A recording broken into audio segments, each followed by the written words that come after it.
Dear morning and evening, this is our lecture number 11 and in continuation from the lecture 6, 7, 8, 9, 10 and now the 11 on the extraction processes. In extraction processes, today we will focus on percolation, its purposes and process. Now continue our lecture with the name of Almighty Allah.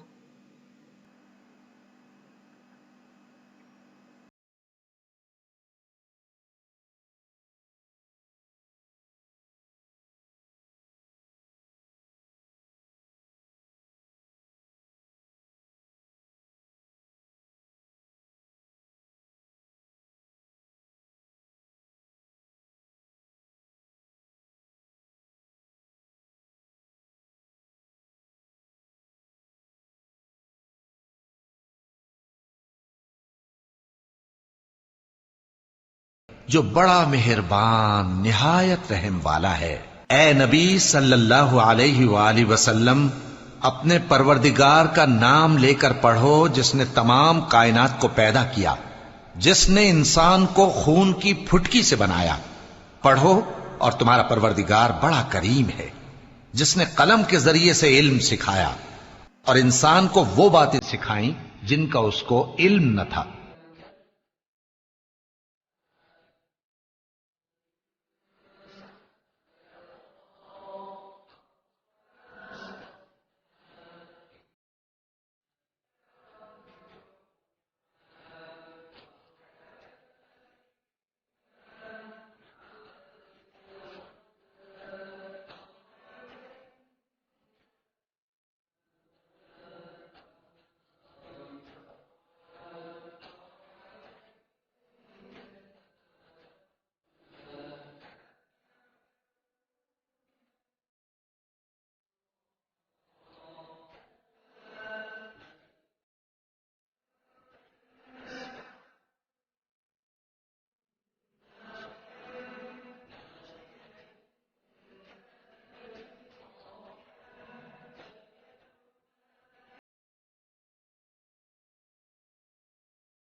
इंसान सरकश हो जाता है इस बिना पर कि वो अपने आप को बेनियाज समझता है। कुछ शक नहीं कि सबको तुम्हारे परवरदिगार ही की तरफ लौट कर जाना है। क्या तुमने उस शख्स को देखा जो मना करता है, यानी एक बंदे को जब वो नमाज पढ़ने लगता है? भला देखो तो, अगर ये राह रास्त पर हो या परहेजगारी का हुक्म करे तो मना करना कैसा? तो इसका अंजाम क्या होगा? जरा देखो तो, अगर उसने दीन हक को झुटलाया और उससे मुंह मोड़ा, क्या उसको मालूम नहीं कि अल्लाह देख रहा है? देखो, अगर वो बाज ना आएगा तो हम उसकी पेशानी के बाल पकड़कर घसीटेंगे, यानी उस झूठे खताकार की पेशानी के बाल। तो वो अपने यारान मजलिस को बुला ले, हम भी दोजख के फरिश्तों को बुलाएंगे। देखो, उसका कहा न मानना और सजदा करना और अल्लाह का कुर्ब हासिल करते रहना। ओके स्टूडेंट, अल्लाह ताला के नाम के बाद अब हम अपना टॉपिक स्टार्ट करते हैं, percolation. Okay, percolation like the maceration is a process कि जिसके अंदर हम रॉ मटेरियल को पैक करते हैं into a column और हम फिर सॉल्वेंट को पोर करते हैं और फिर अलाउ करते हैं उस सॉल्वेंट को कि वो उसके अंदर पेनिट्रेट हो जाए, क्रूड ड्रग के अंदर।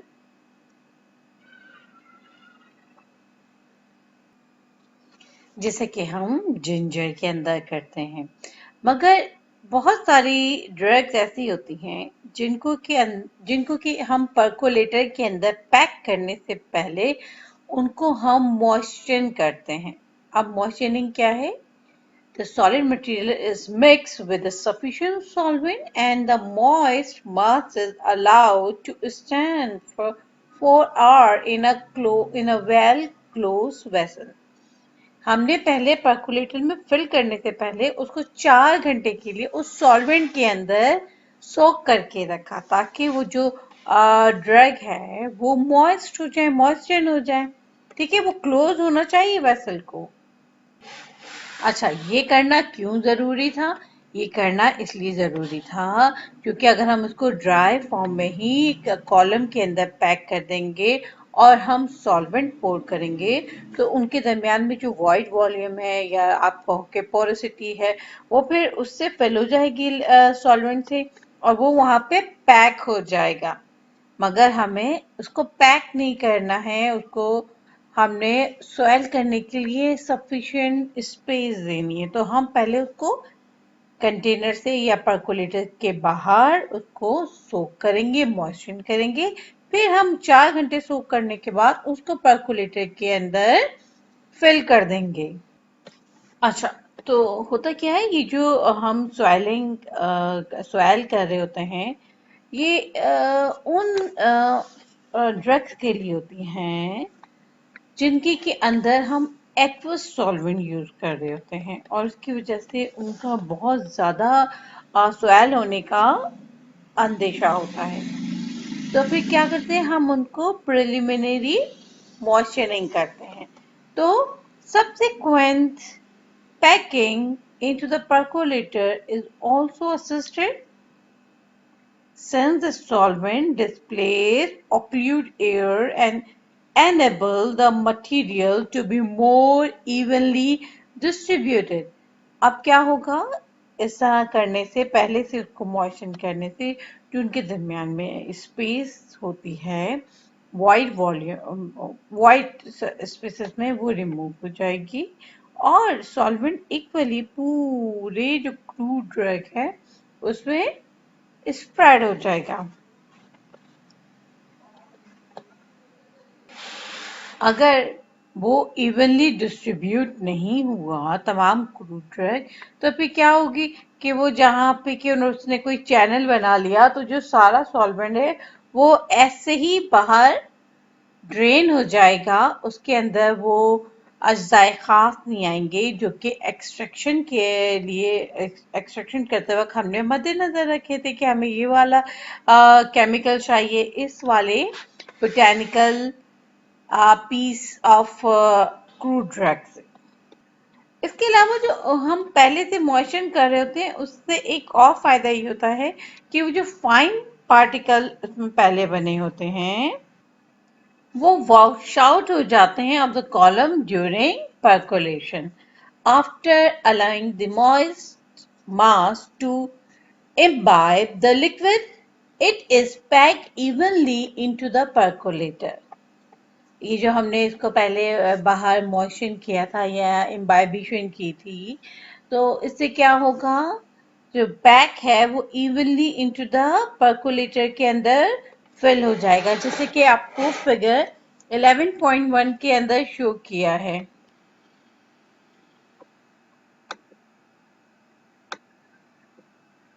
आप ये देखिए कि अच्छा देखिए ये 11.1 फिगर है, इसके अंदर आप देख रहे हैं commercial scale percolator approximately 1 ton capacity रखता है ये। ठीक है, आपने ये पोर्ट है for charging and running in solvent, यहाँ से हम सॉल्वेंट को पोर करेंगे। ये आप देखें ये ड्रग है और यहाँ पर आप देखें ये port for discharge exhaust drug, ये यहाँ पर उन्होंने एक पोर्ट बनाई हुई है जहां से जो एग्जॉस्ट ड्रग होगी वो निकाल ली जाएगी। तब कि ये क्या है, स्टैकिंग और स्ट्रॉ। ठीक है, और ये परफोरेटेड मेटल प्लेट है, इसके बारे में हम आपको अभी आगे बताते हैं। आपको बताया है कि फिगर 11.1 के अंदर इन्होंने इलस्ट्रेट किया है a type of the percolator use on a commercial scale. उसमें जो ड्रग होती है वो supported on a perforated metal plate was covered with the sacking of straw। ठीक है, ये जो ड्रग है वो जो नीचे आपने देखा होगा एक सीप की तरह की एक छन्नी जैसी लगी होती है उस परफोरेटर के परफोरेटेड मेटल के साथ। ठीक है, the top of the apparatus is removable for charging the column with the raw material and is provided with port hole for inspection and running of the solvent. वहां से हम drug को भी insert करते हैं और सॉल्वेंट को भी पोर करते हैं। और इसके अलावा ड्यूरिंग ऑपरेशन उसकी हम एग्जामिनेशन भी कर रहे होते हैं, इंस्पेक्शन भी साथ साथ चल रही होती है। At the base the outline is fitted with a tap. इसके आखिर में एक टैप होता है, जैसे कि हमने आपको यहाँ पे दिखाया, ये टैप है, ठीक है। तो अब क्या होता है, at the base the outlet is fitted with a tap and a pipe lead the percolate away for subsequent treatment. अब जब ये यहाँ से निकलता है तो उसको फिर ट्रीट किया जाता है और to the top of second percolator in order to use the solvent more efficiently. तो हम क्या करते हैं, हम उसको सेकंड परकोलेटर के साथ अटैच कर देते हैं, ठीक है, in order to use the solvent more efficiently. इस तरह से हम यूज कर सकते हैं सॉल्वेंट को मोर एफिशिएंटली, ठीक है। यहाँ से ड्रेन हुआ, दूसरे परकोलेटर में चला गया। On a small glass percolator can be used and the raw material is supported in a loose plug of tow and the other suitable substances which have been previously moistened with a solvent।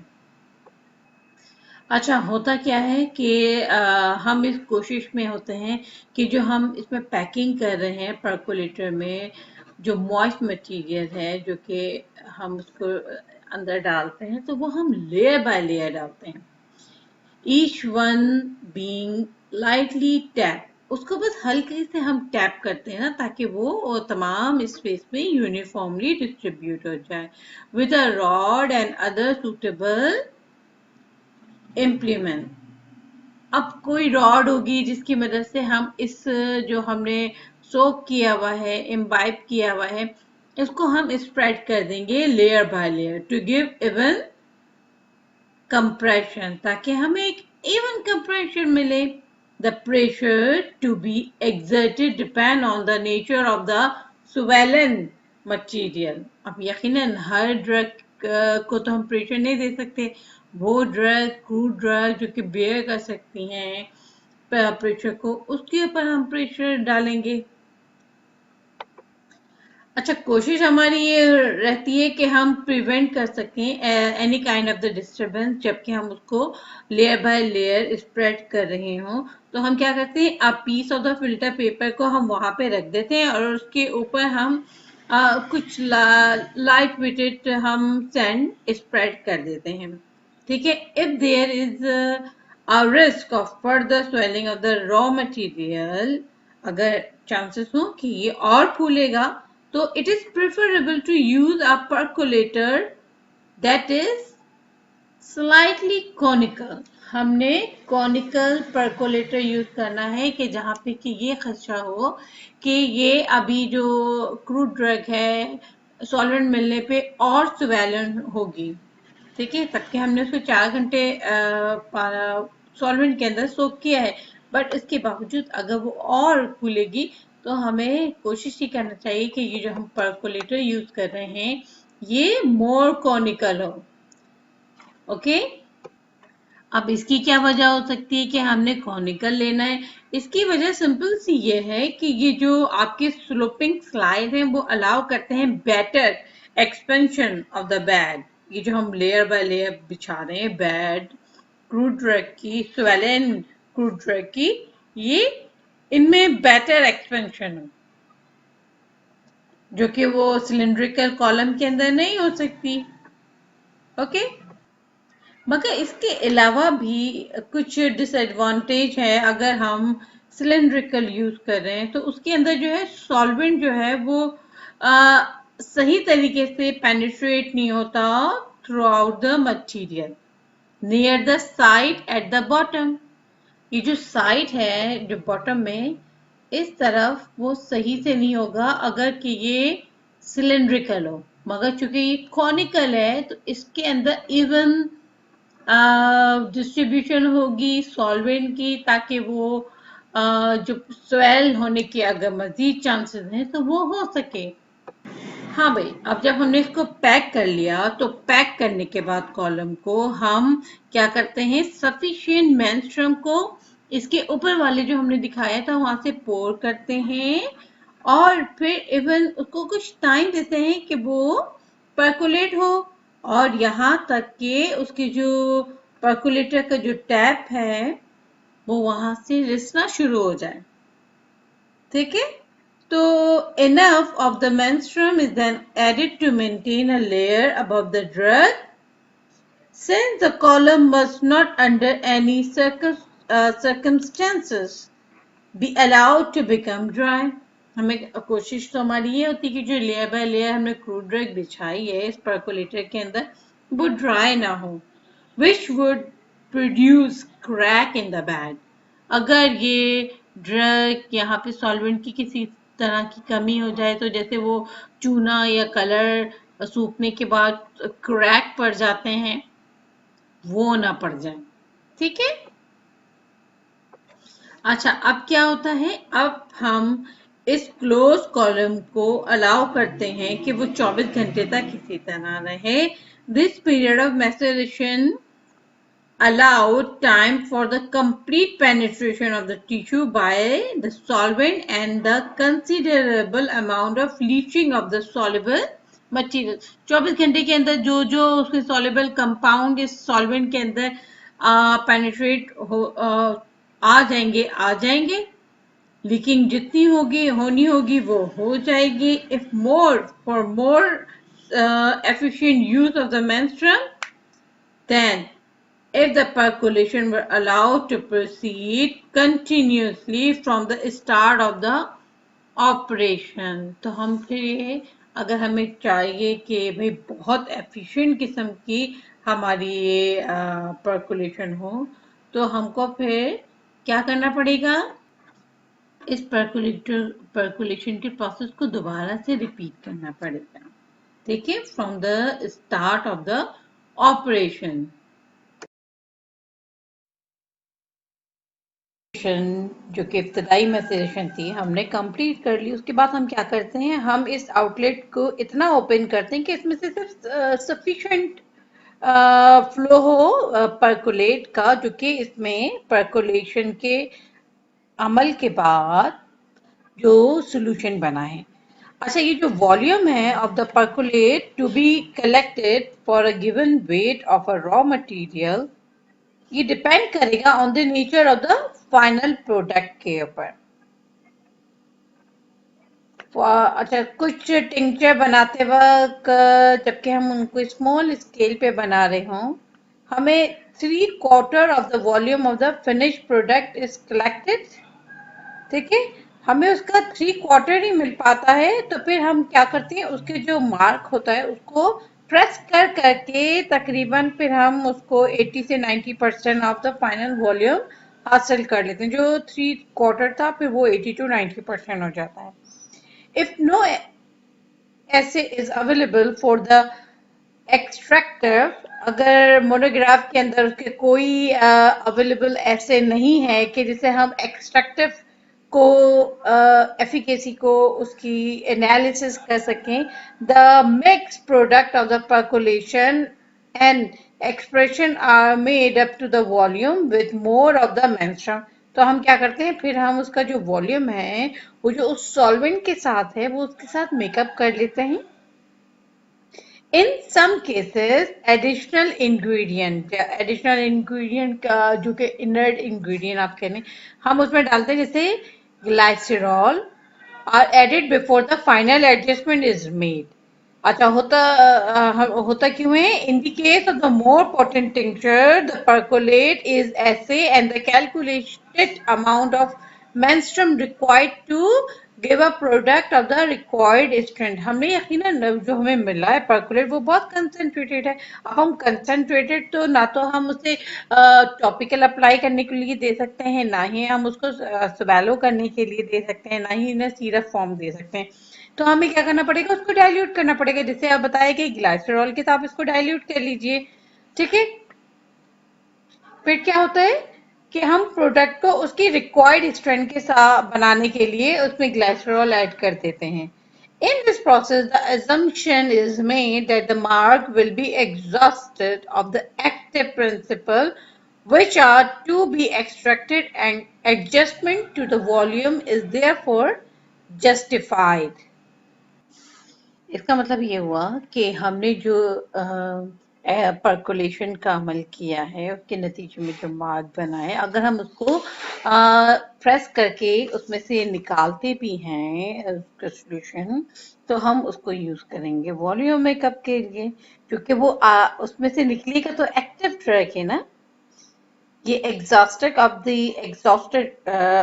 Active principle ही होंगे उसमें से. हमारा मकसद इस mark को press करने का सिर्फ और सिर्फ यही है कि हम वेस्टेज ऑफ सॉल्वेंट को बचा सकें, हम सॉल्वेंट का वेस्ट होने से बच जाए.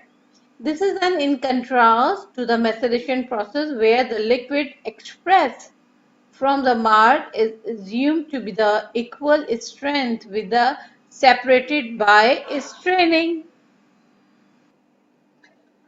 अच्छा, मैसेरेशन के प्रोसेस के मुकाबले में कि जहाँ पे कि लिक्विड को सिर्फ एक्सप्रेस कर रहे हैं फ्रॉम द मार्क, जब हम मार्क को दबा दबा के प्रेस करके एक्सप्रेस करके लिक्विड को ले रहे हैं, तो वहां पर हम ये समझ रहे होते हैं कि भाई जो इसमें से निकल रहा है लिक्विड, जो सोल्यूशन आ रहा है, वो इक्वल स्ट्रेंथ होगा of the separated by the strainer, जो पहले स्ट्रेन करने से जो हासिल हो गया. पर्कुलेशन में ऐसा नहीं होता है. ठीक है, उसमें बाकायदा उसकी पोटेंसी को ऐसे किया जाता है with the help of the monograph. चले हम रिजर्व पर्कुलेशन को अब आपके साथ डिस्कस करते हैं. अच्छा, ये जो रिजर्व पर्कुलेशन है हम ये आपसे डिस्कस कर रहे हैं, इसके अंदर लिक्विड एक्सट्रैक्ट जो हमें हासिल हुआ है ये बहुत ज्यादा कंसंट्रेटेड प्रिपरेशंस होती हैं. Tincture and percolation to exhaust tincture के मुकाबले में, तबकि percolation to exhaustion will produce a preparation that is too diluted. मगर percolation के नतीजे में जो हमें फाइनल मिलेगा तो वो जो प्रोडक्ट होगा वो too diluted होगा. तो it is therefore necessary to reduce the volume of the percolate by evaporation. तो यकीनन हमें फिर उसको evaporate करना पड़ेगा, उसकी सॉल्वेंट को. वाटर है तो वाटर रिमूव करेंगे, अगर कोई अल्कोहल है तो अल्कोहल रिमूव करेंगे.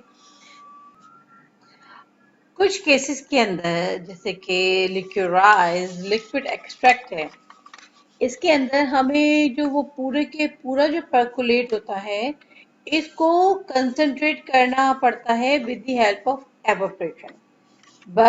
मगर यहाँ पर एक मसला और भी हो सकता है, अगर के कुछ एक एक्टिव थर्मोलिबाइल हो या फिर उनमें थर्मोलाइबिलिटी ना हो, तो फिर क्या होगा. तो हमें फिर सोचना पड़ेगा कि हम ये तरीका एवोपरेशन वाला ना इस्तेमाल करें उनके लिए. सबके evaporation of a dilute alcohol would remove the alcohol. अगर हम यकीन कोई preparation है जिसके अंदर अल्कोहल है, dilute alcohol, तो हम अल्कोहल को रिमूव कर सकते हैं एट अ फास्टर रेट पानी के मुकाबले में. ठीक है, फिर क्या होगा. और अगर ये पानी के साथ बना होगा तो यकीनन वो जो होगा एक लार्ज एक्वस होगा, largely aqueous and probably incapable of retaining the extract matter in solution. ताकि अगर अल्कोहल में वो बना होगा तो हम यकीनन उसको कंसंट्रेट कर सकते हैं अगर वो डाइल्यूट अल्कोहल में बना हुआ है.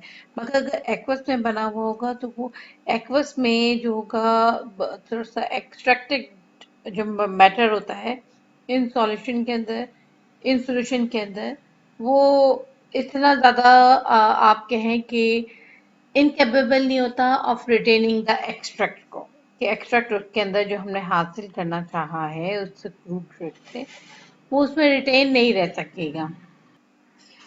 ओके, तो हम इस प्रॉब्लम को किस तरह से ओवरकम करेंगे. हम इस तरह से करेंगे कि हमने जो सबसे पहले परकोलेट किया होगा उसको हम अलग रख लेंगे, उस सॉल्यूशन को।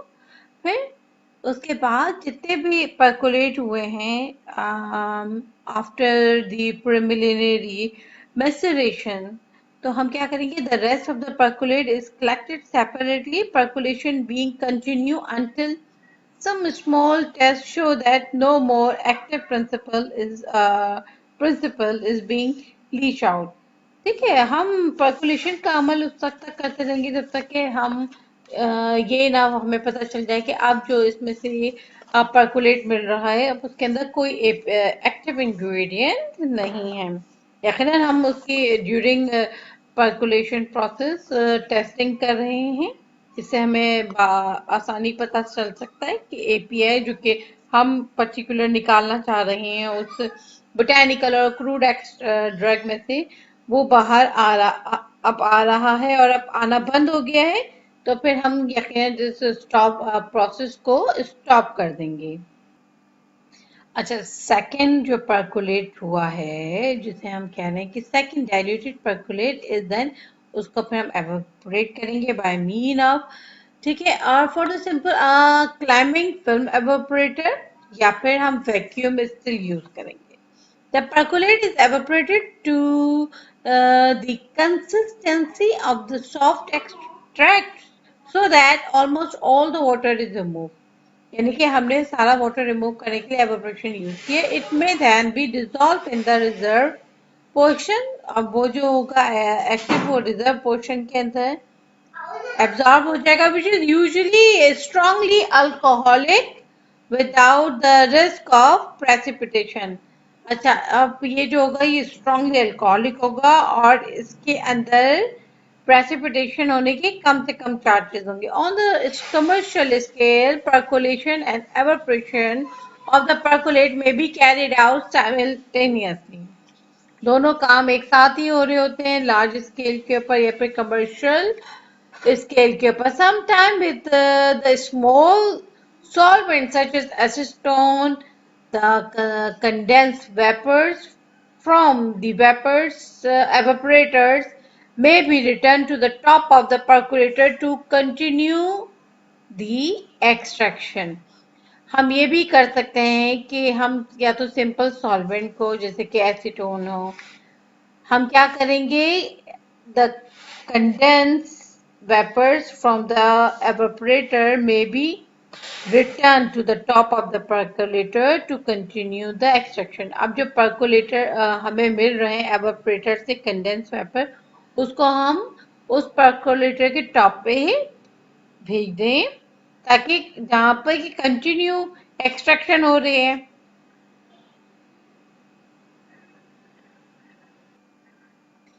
अच्छा, ये जो percolation है ये usually result in a more rapid and complete extraction than जैसे कि मैसरेशन में होता है, तो it is not a suitable process for treating all the raw material.